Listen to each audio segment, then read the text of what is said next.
प्रभात बच्चों, मैं हरिशंकर गुप्ता, सहायक आचार्य भूगोल, राजकीय महाविद्यालय तिजारा, जिला अलवर, राजस्थान। आज हम बीए भाग द्वितीय वर्ष के द्वितीय प्रश्न पत्र मानव भूगोल में मानव भूगोल के विकास क्रम का अध्ययन करेंगे। कल हमने प्राचीन काल में मानव भूगोल के विकास क्रम का अध्ययन किया था। आज हम मध्यकाल में मानव भूगोल और आधुनिक काल में मानव भूगोल के विकास क्रम का अध्ययन करेंगे। भारत में कनिष्क और हर्षवर्धन के शासनकाल में मध्य एशिया की जलवायु और उसके प्रभाव का उल्लेख कुछ ग्रंथों में मिलता है। 8वीं शताब्दी के अरब लेखकों ने भौगोलिक विवरण देने वाली कुछ पुस्तकों की रचना भी इसमें की है। उनमें सबसे प्रसिद्ध पुस्तक एक अल इदरिसी है। अल इदरिसी में प्रादेशिक भूगोल के विवरण का बहुत ही वैज्ञानिक ढंग से प्रस्तुतिकरण किया गया है। 15वीं शताब्दी और 16वीं शताब्दी में कोलंबस, वास्को डी गामा जैसे खोजकर्ताओं ने नए देशों की खोज की। उनकी इन यात्राओं के वर्णन हरकुलस रमजियो और डिब्री की पुस्तकों में मिलते हैं। 17वीं शताब्दी में 2 जर्मन विद्वानों द्वारा भूगोल के ग्रंथ प्रकाशित किए गए। उनमें एक थे क्लूवेरियस। क्लूवेरियस नाम के विद्वान के प्रसिद्ध ग्रंथ विश्व भूगोल के प्रारंभिक भाग में गणित संबंधी भूगोल और शेष बचे भाग में विभिन्न देशों का प्रादेशिक वर्णन का उल्लेख मिलता है।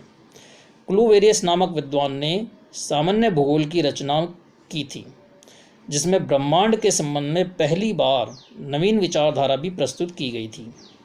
मानव भूगोल को विशेष भूगोल के रूप में स्वीकार किया गया था। इसमें भूगोल के पार्थिव पदार्थों और जलवायु का वर्णन, वातावरण, वनस्पति एवं पशु जीवन में अभिन्न एकता तथा मानव भूगोल से संबंधित तथ्यों, देश विदेश के निवासियों, उनके व्यापार, शासन आदि पर भी विचार प्रस्तुत किए गए थे। 18वीं शताब्दी में मॉन्टेस्क्यू नाम के एक विद्वान ने इस बात पर जोर दिया था कि पृथ्वी मानव संस्कृति के विकास के लिए तैयार किया गया एक ऐसा रंगमंच है जिस पर मानव एक अभिनेता के रूप में अपनी भूमिका निभाता है। मॉन्टेस्क्यू की ये मान्यता थी कि जलवायु मानव के धर्म, रीति रिवाजों, तथ्यों और विधान को प्रभावित करता है। इसी प्रकार उन्होंने माना था कि उपजाऊ प्रदेशों में साम्राज्यवाद और ऊसर प्रदेशों में जनतंत्र का उदय होता है। ठंडी जलवायु के निवासी शारीरिक दृष्टि से सशक्त होते हैं, साहसी होते हैं, स्पष्ट वक्ता होते हैं और शुद्ध हृदय वाले होते हैं, जबकि दक्षिण के निवासी अर्थात भूमध्य रेखीय प्रदेशों के निवासी इनकी तुलना में डरपोक होते हैं, शारीरिक दृष्टि से दुर्बल होते हैं और निष्क्रिय होते हैं। इसी शताब्दी में भूगोल को एक स्वतंत्र विज्ञान का रूप प्राप्त हुआ था। इस काल से पूर्व इसे इतिहास का दास समझा जाता था। भूगोल के संबंध को बढ़ाने में और महत्व को बढ़ाने में जर्मन भूगोलवेत्ताओं का अत्यधिक योगदान रहा है। जर्मनी के प्रसिद्ध विद्वान बुशिंग ने अपने ग्रंथ न्यू आर्विग बुक में भूगोल को महत्वपूर्ण स्थान दिलाने में बहुत योगदान दिया है। इसी काल में एक दूसरे विद्वान हुए हैं बुआचे। बुआचे ने पृथ्वी का ढांचा बेसिनों से निर्मित बताया था, जिनके मध्य में पर्वतों की लगातार श्रृंखलाएं और सामुद्रिक रीढ़ें स्थित हैं। इस सिद्धांत को समुच्च रेखाओं द्वारा निर्मित धरातलीय मानचित्रों द्वारा समर्थन भी मिला है। राज्यों और देशों की सीमाओं के स्थान पर पर्वतों द्वारा निर्मित रेखाओं को महत्व दिया जाने लगा था। गेट्टेरेर ने बुआचे के सिद्धांत के आधार पर विश्व को अनेक प्रादेशिक भागों में भी विभाजित किया है। प्रसिद्ध विद्वान होम्मे मेयर ने बुआचे के सिद्धांत को ही अधिक महत्वपूर्ण माना है और बुआचे के सिद्धांत का ही अनुसरण किया है। और होम्मे मेयर ने उन देशों को प्राकृतिक प्रदेशों में विभाजित किया है जो नदियों के बेसिन में स्थित थे। पृथ्वी के धरातल, आकृति और क्षेत्रफल को प्राकृतिक प्रदेशों से संबंधित किया गया है।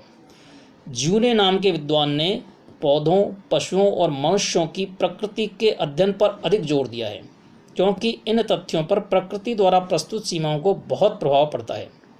उसकी मान्यता थी कि पर्वत श्रेणियां 2 देशों के बीच में जल विभाजक का कार्य करती है और जल के वितरण में भिन्नता के कारण प्राकृतिक वनस्पति और पशुओं के वितरण पर भी प्रभाव पड़ता है।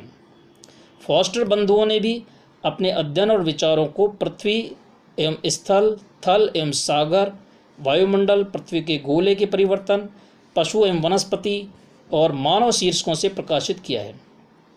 इनमें मानव बसाव, जनसंख्या के घनत्व तथा परिवहन की सुविधा में समन्वय लाने का भी प्रयास किया गया है। फॉस्टर बंधुओं के प्रयास से ही न केवल भूगोल बल्कि मानव भूगोल की भी नींव इस शताब्दी में गहरी और ठोस बनी थी। अब हम आते हैं आधुनिक काल में मानव भूगोल के विकास क्रम का अध्ययन करने के लिए। आधुनिक काल में मानव भूगोल के विकास क्रम में नए युग की सूत्रपात जर्मनी के भूगोलवेत्ताओं ने की थी। 18वीं शताब्दी के मध्य से लेकर 20वीं शताब्दी के प्रारंभ तक जर्मनी के भूगोलवेत्ताओं ने मानव भूगोल को एक विज्ञान के रूप में स्थापित किया था। इन विद्वानों में प्रसिद्ध विद्वान Forster, Immanuel Kant, Carl Ritter, Humboldt, Froebel, Peschel, Richthofen और फ्रेडरिक रेडज़ेल के नाम विशेष उल्लेखनीय हैं। जर्मनी के अतिरिक्त 19वीं और 20वीं शताब्दी में भी फ्रांस में भी मानव भूगोल का पर्याप्त विकास हुआ है।